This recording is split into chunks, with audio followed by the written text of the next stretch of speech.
So today we are going to see the Renaissance. Um, we heard that word a lot, right? So the Renaissance is one of the biggest culture movement in history between 15th and 17th century, which is very popular term to us.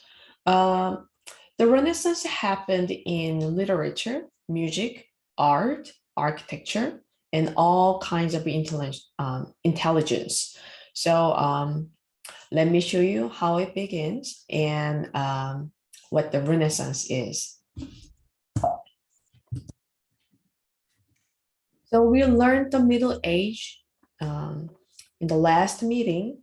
So during Middle Ages, the church had taught that mankind was not worthless in the eyes of God. So this era is called the Dark Ages, and all kinds of culture and art were oppressed by the church. And artists were considered skilled crafts workers at the time. So for the resistance of the Middle Ages, the Renaissance came into the world. So the word Renaissance means rebirth, and it refers to the revival of interest in ancient Greek and Roman culture. That is one of the key characteristics of the period. So Renaissance humanists believed in the pursuit of knowledge for its own sake.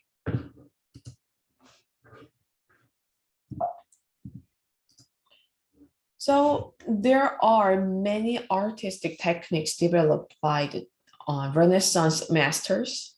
The first one is perspective, which is creating an impolite space on the two-dimensional surface, and chiaroscuro, which is modeling mass drawing technique based on lightness and darkness. And the third one, close observation of nature. And the fourth one is the study of anatomy. And the last one, the theories of beauty and proportion. So these established the painting, sculpture, mathematics. Artists were no longer mere craft workers. So the Renaissance arose in Italy. So everyone, let's think about this. Why did the Renaissance begin in Italy? And why was the Renaissance in Italy the most powerful? Can you guess the reason? There are three reasons.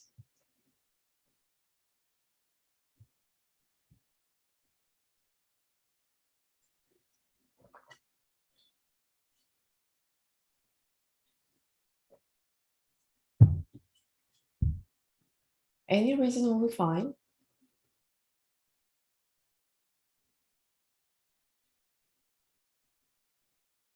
Is it too hard?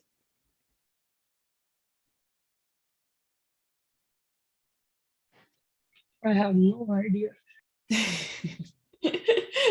All right, so then let's see it together. So the first reason is that Italy was the powerful state, which was engaged in extensive trade and banking and developed. So their economic system was stable. So through history, most of the culture were flourished when they had a stabilization of economy. And the next reason is the church. The church in Italy was an important patron of the arts. So it was centered in Italy as well. And the last reason is the ancient Rome. So Italians had long lived in the ruins of ancient Rome, and they viewed themselves as the direct descendants of the citizens of the earlier. So these three factors make that the early and the high Renaissance are developed in Italy. So now we will see the great masters of the Renaissance. There are three masters. So the first master is Leonardo da Vinci, and the next master is Michelangelo, and the last master is Raphael. So we will see each masters of the Renaissance. So the first artist, the Leonardo da Vinci. So he was a painter, sculptor, poet, architect, engineer, scientist, musician, and all-round intellectual. So Leonardo da Vinci is the artist who most embodies the term Renaissance man. Many people consider him to have been the greatest genius who ever lived.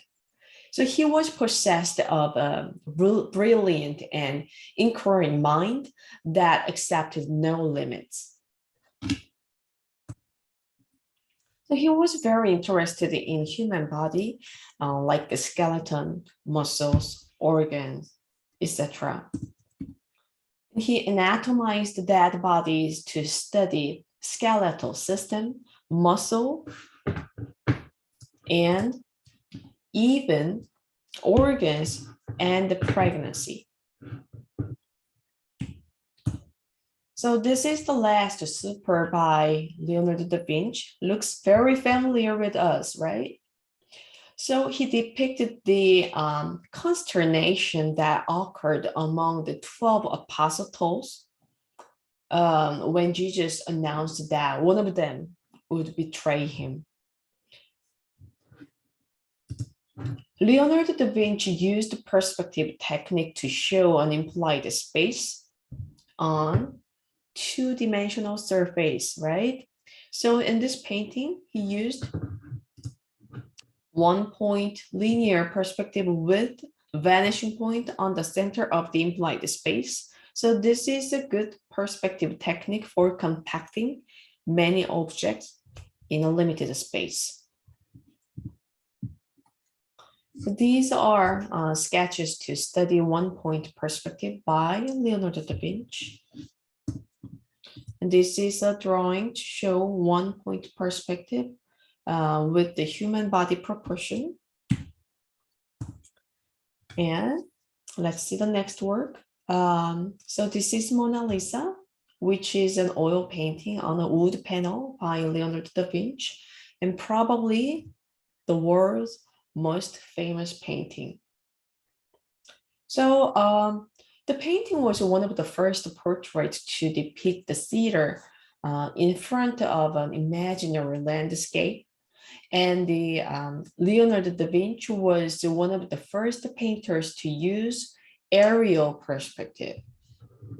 So this is the aerial perspective. So behind her, a vast landscape recedes to icy mountains, winding path, and the distinct bridge. Bridge give only the slightest indications of human presence. Human presence. So Leonardo has chosen to place the horizon line not at the neck, but on the level with the eyes, thus linking the figure with the landscape and emphasizing the mysterious nature of the painting. So I'm going to share a video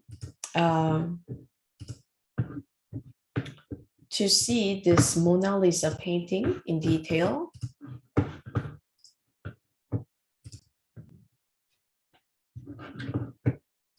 We're in the single most crowded room in the Louvre, but for good reason. This is the room that holds the Mona Lisa by Leonardo da Vinci. Without a doubt, the most famous painting in the world. Of course, it's her smile that's so famous today, and it certainly is a smile that doesn't clearly tell us what she's feeling. It's ambiguous. And I think it allows people to read into it in any way that they prefer. Sigmund Freud, for example, saw a combination of a maternal gaze, but also a gaze that was flirtatious. And I think I do see both of those aspects here.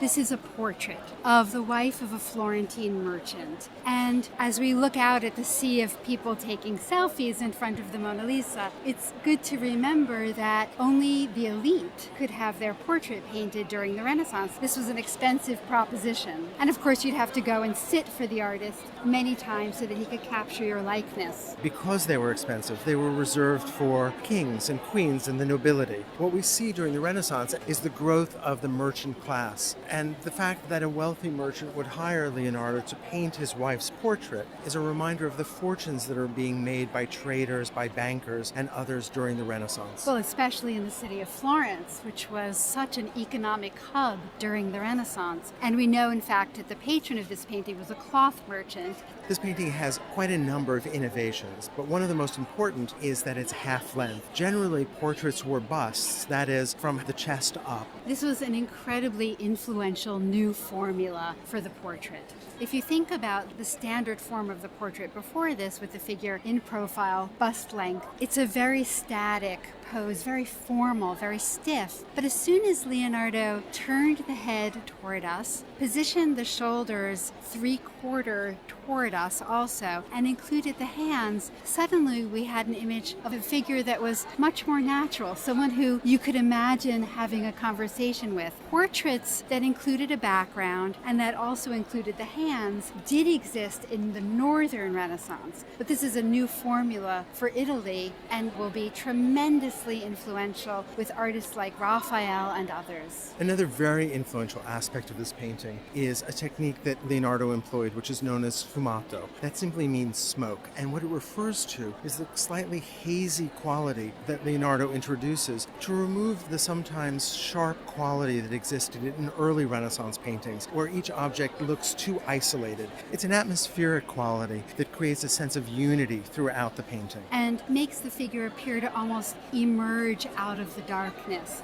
So we see that she's seated on a chair in a loggia or open porchway, and we see on either side of her what look like the base of two columns. We don't know if the painting was cut down and there were originally full columns on either side of her, but we do know that early copies of this painting do show those columns on either side of the figure. There's a lot about this painting that we don't fully understand. This was a commission, and yet Leonardo kept the painting. He never delivered it to the man who commissioned it. And later in Leonardo's life, when he moved to France, he brought the painting with him, which is why it's now in the Louvre. One question that I think we should address is, why is this the most famous image in the world? Well, it reminds me of another very famous image of a woman that's very ambiguous and mysterious, and that's the woman with the pearl earring by Vermeer from more than a century later. Perhaps our culture has some fascination with images of mysterious women. I think that's probably an important part of it, but then I think fame grows on itself. In 1911, the painting was stolen, and it was headlines around the world, and that accelerated its fame, and it has become the subject of numerous other paintings by artists as diverse as Marcel Duchamp or Andy Warhol. This raises an interesting issue. Here's a painting that was made for a private home, to exist in a domestic interior, to celebrate a man's wife, or to celebrate a specific occasion, perhaps the birth of a child or the purchasing of a new home. But here it is instead in a huge gallery with hundreds of people, a painting that exists in millions of multiples around the world. It's such an unexpected fate for what Leonardo surely saw as a relatively minor commission.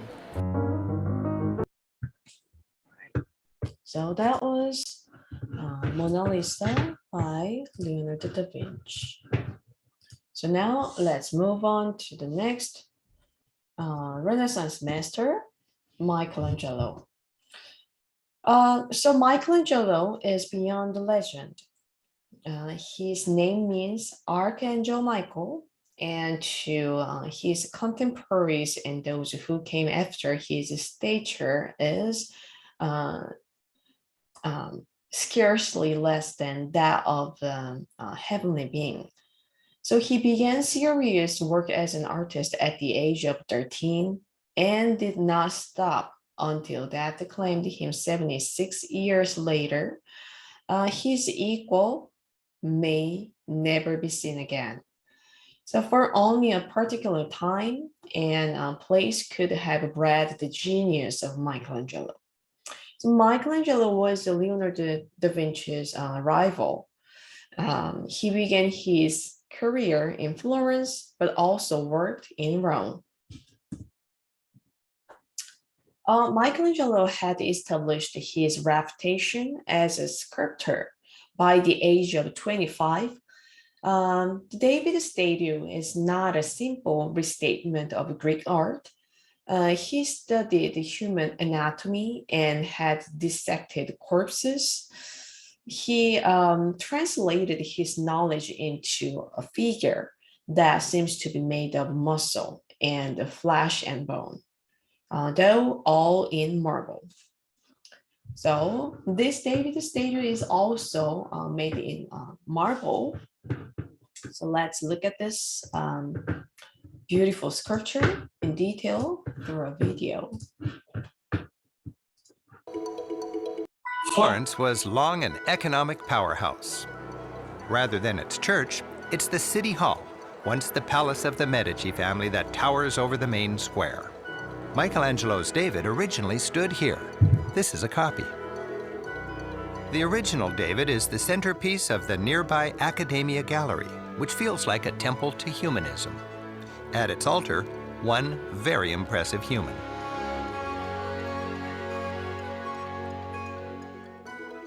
The shepherd boy, David, sizes up the giant. Thoughtful and self-assured, he seems to be thinking, I can take him. The statue was an apt symbol, inspiring Florentines to tackle their Goliaths. When you look at David, you're looking at Renaissance man.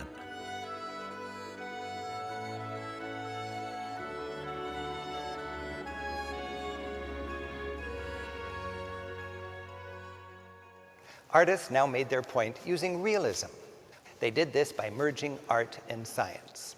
For instance, Michelangelo actually dissected human corpses to better understand anatomy. This humanism was not anti-religion.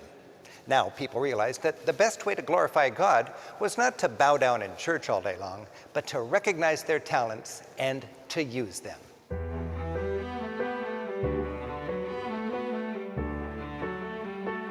Artists like Michelangelo even exaggerated realism to make their point. Notice David's large and overdeveloped right hand. This is symbolic of the hand of God. It was God that powered David to slay the giant. And Florentines like to think God's favor enabled them to rise above rival neighboring city-states. The nave-like hall leading to David is lined with Michelangelo's unfinished prisoners, struggling to break out of the marble. Michelangelo believed these figures were divinely created within the rock. He was simply chiseling away the excess. Here we see the Renaissance love of the body as Michelangelo reveals these compelling figures. While these statues are called unfinished, perhaps Michelangelo was satisfied he'd set them free, and he moved on to other challenges.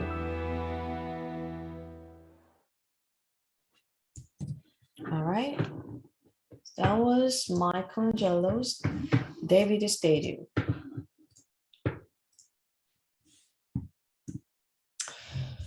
Michelangelo embarked on the masterpiece that has become his best-known work, the ceiling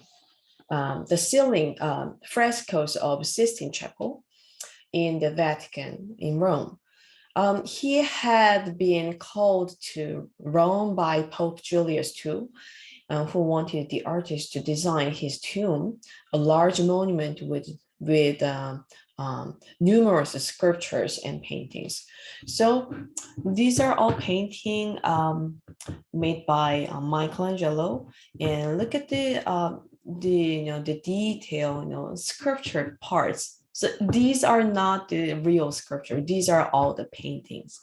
Can you believe it? He just, did that himself. So let me share a video to show the grandeur fresco painting made by Michelangelo.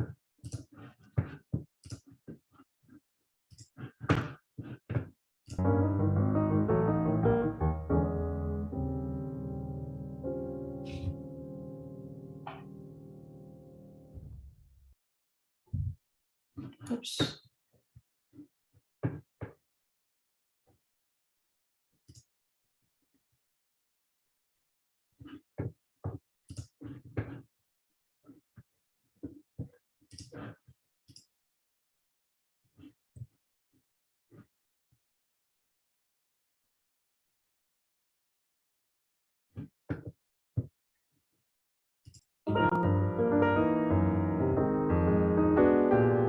We're in the Sistine Chapel in the Vatican, which has tremendous importance to Catholicism. This is where the Pope will lead Mass, but perhaps most famously, this is the room that the College of Cardinals uses to decide the next Pope. And every surface of this space is decorated, from the beautiful mosaics on the floor. The walls are painted with frescoes by early Renaissance artists. The wall behind the altar was painted by Michelangelo later in his life. And then, of course, the ceiling. And everybody is looking up. Their necks are craned, and of course it's magnificent. We're here in the late afternoon on a day in early July. The light is diffuse, and it makes those frescoed figures feel so dimensional. They feel like sculpture. And you can imagine what it was like when this was unveiled in 1512, after Michelangelo had worked on it for years, how different, how revolutionary Michelangelo's figures seemed. Well, he was first and foremost a sculptor, and it wasn't actually until a relatively recent cleaning that we knew his brilliance as a colorist. But for him, line and drawing and the act of carving figures out of paint was primary, and you have this extraordinary ability to render both strength and elegance simultaneously. They have a massiveness and a presence that is charismatic, but there's also a sense of elegance and ideal beauty. So let's describe what we're looking at. Okay, probably the most important are the series of 9 scenes that move across the central panels. And those are framed by a painted architectural framework that looks real. It doesn't look like paint. And we start with the creation of the world, God separating light from darkness. I love that scene. This primordial God, light on one side of his body and the darkness of night on the other. This initial separation and division to create order in the universe. And then we move through to the creation of Adam, the creation of Eve, Well, the separation of the sexes. and the creation of God's most perfect creature, human beings, and then the fall of human beings. In a sense, the separation of good and evil. Man and woman disobeying God, causing the expulsion of Adam and Eve from the Garden of Eden. And then the far end, by the entrance, we see the scenes of Noah. So these are all scenes from the first book of the Bible, from the book of Genesis. And it's so interesting because, of course, this is a Catholic church, and yet we don't see images of Christ. But these Old Testament scenes lay the foundation for the coming of Christ. And Christ is present in other ways. Not only does the disobedience of Adam and Eve make the coming of Christ necessary, but when we look on either side of those central scenes, we see the prophets and the sibyls who predicted the coming of a Savior for mankind. The image of the Libyan Sibyl that we're sitting directly across from is spectacularly beautiful. So Sibyls are these ancient pagan soothsayers who can foresee the future and, according to the Catholic tradition, foretell the coming of Christ. But look at the Libyan Sibyl.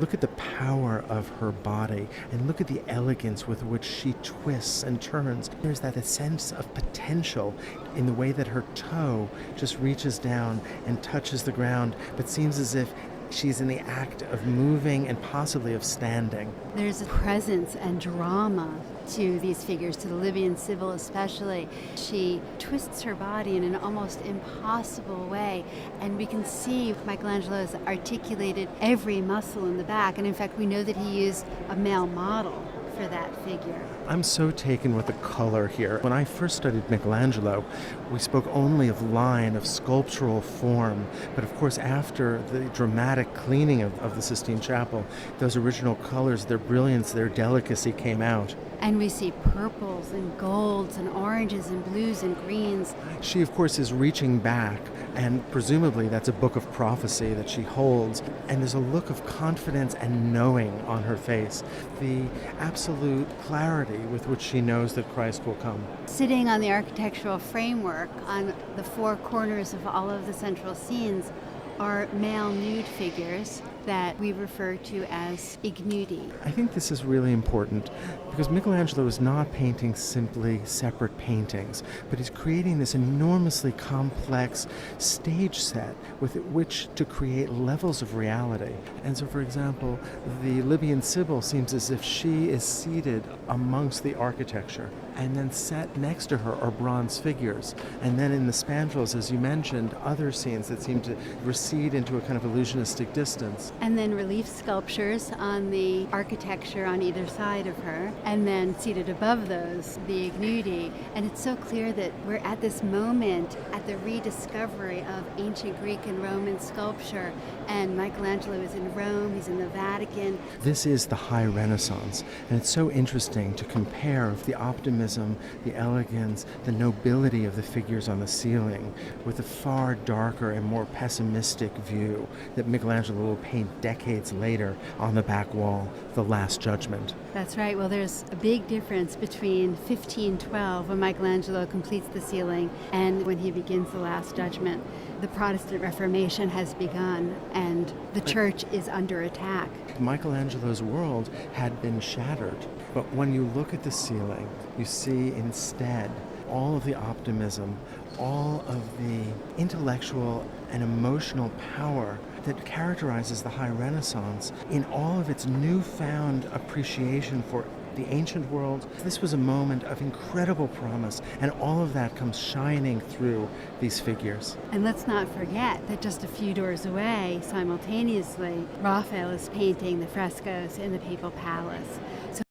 So let me just stop the video right here. Isn't it wonderful?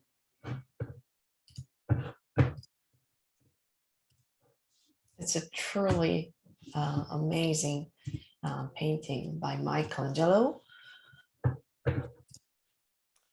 So the ceiling frescoes we just saw together were an immediate success, and Michelangelo continued as a papal favorite. Pope Paul III encouraged the sculptor, Michelangelo, to work as an architect. In 1546, Paul named Michelangelo the official architect of the new St. Peter's, one of the four most important churches in Rome. So this is it. By the time he began work on the project, Michelangelo was an old man, well into his 70s, and physically tired, but his creative vigor was undiminished. Michelangelo did not live to see his church finished. The magnificent central dome was complete after his death by another architect. So there is a video to show the beautiful church in the model room. So please watch it to see the inside and outside of the church in detail. Now let's move on to the third and the last master, Raphael. Raphael is the last master of the Renaissance, and he was a slightly younger rival of Michelangelo. His work is admired for its clarity of form, ease of composition, and visual achievement of the Neoplatonic ideal of human grandeur. So this is the Raphael's the most famous painting, the School of Athens. And this painting is in the New St. Peter's Church, which was the Michelangelo's last work.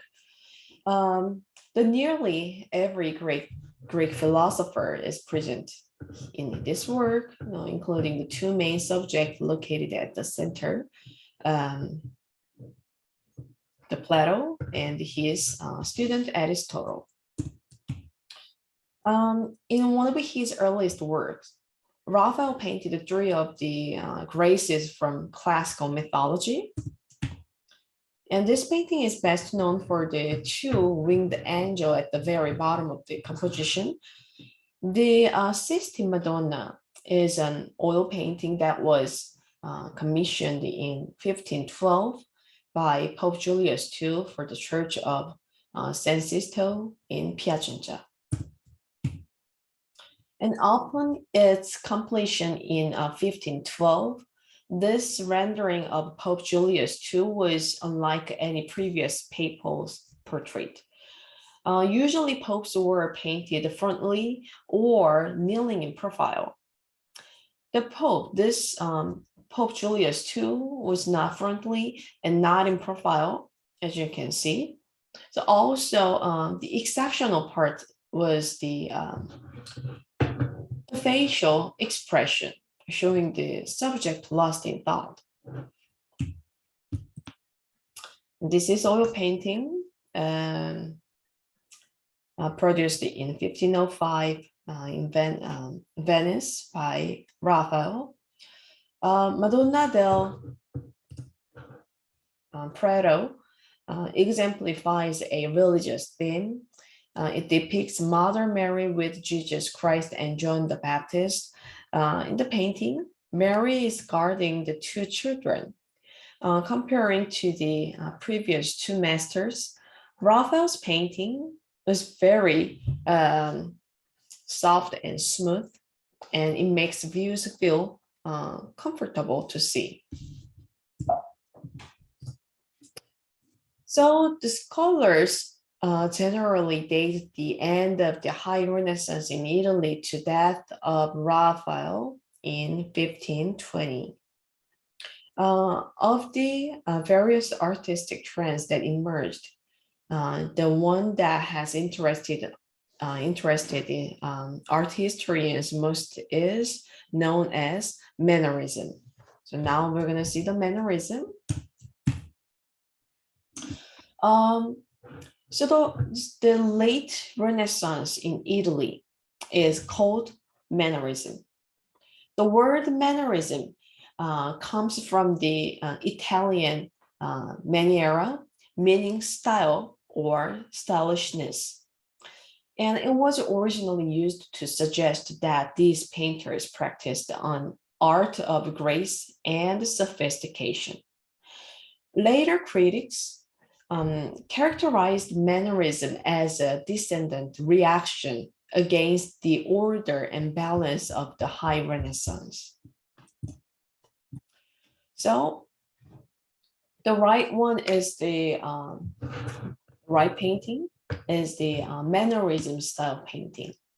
So today, most scholars agree that Mannerism actually grew out of the possibilities suggested by the work of High Renaissance artists, especially Michelangelo. So this left,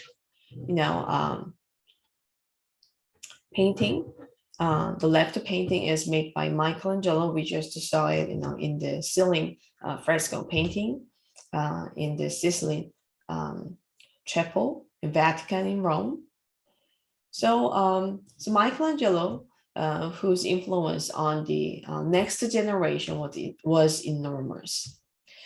So again, look at the left image. So compared to the other two masters like Leonardo da Vinci or Raphael, Michelangelo's painting style is a little bit more exaggerated, right? And now look at the right painting, the Mannerism painting. So it is pretty much persuasive that Mannerism grew out of the Michelangelo's style. So compared to the art that came before it, works in the late phase of the Renaissance are often depicted in Mannerism, which tends to feature compositions that are more chaotic, emphasize movement, and possess greater emotional intensity. The success of the High Renaissance could not be rivaled like Renaissance, Leonardo da Vinci, Raphael, and Michelangelo were thought to have achieved perfection in the arts. Artists were faced with the predicament of where to go from there. In reaction, instead of harmony, many artworks stressed dissonance, distortion, and disproportion were intentionally used to emphasize certain anatomical features and themes, just like this painting, rather than mathematically precise depictions. Artists created ambiguous spaces with multiple focal points. So that's the feature of the mannerism. So, and the Renaissance became widespread in the North Europe. So there is a video about the Renaissance in the North Europe in this page week 11-1.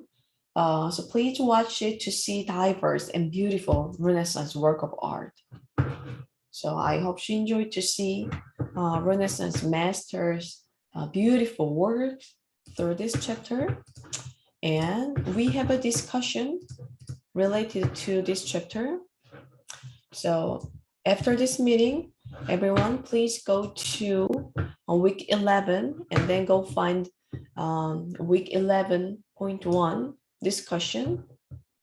So here you will see the video links about the 3 Renaissance masters' works. Please watch them again. And this is the topic. So there are 3 masters of the High Renaissance, such as Leonardo da Vinci, Michelangelo, Raphael. So please compare these 3 masters' work style and write which artist work preference. So that's today's topic.